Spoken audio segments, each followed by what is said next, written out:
الدور فيه مشاعر كتير قوي، وفي مشاكل كتير، في حاجات كتير بتعدي بيها هند في حياتها، سواء حاجات عائلية سواء مع اصحابها. كل الحاجات دي ازاي استعديتي للدور؟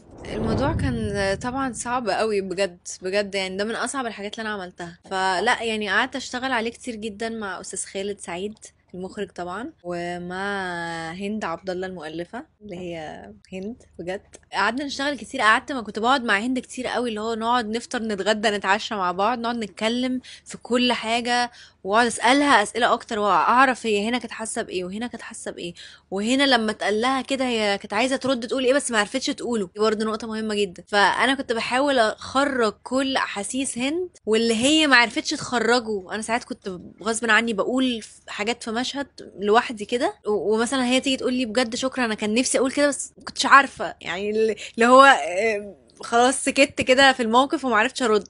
فبجد انا كنت عايزه اقول كده بالظبط شكرا وبتاع. فلا هي هند بصراحه كانت بتسابورت مي جدا، ويعني اتمنى ان انا اكون قدرت ان انا اوصل احساسها زي ما هي كانت حاساه، واتمنى يكون اكتر كمان. مبسوطه ان هي كانت مبسوطه دايما في المشاهد، كانت بتعيط قوي، كانت بتعيط كتير، كنا بنعيط كلنا بصراحه. يعني هي تعيط انا اعيط، هي تعيط انا اعيط، واستاذ خالد يقعد يهدينا احنا الاثنين. استاذ خالد برضو بذلنا مع بعض مجهود كبير جدا، وهو قعد معايا واداني وقته جدا، وقعدنا نشتغل على الشخصيه. وبصراحه كنت بكلمه كل يوم اقول له الو يا استاذ خالد انا خايفه اخش التصوير من هنا.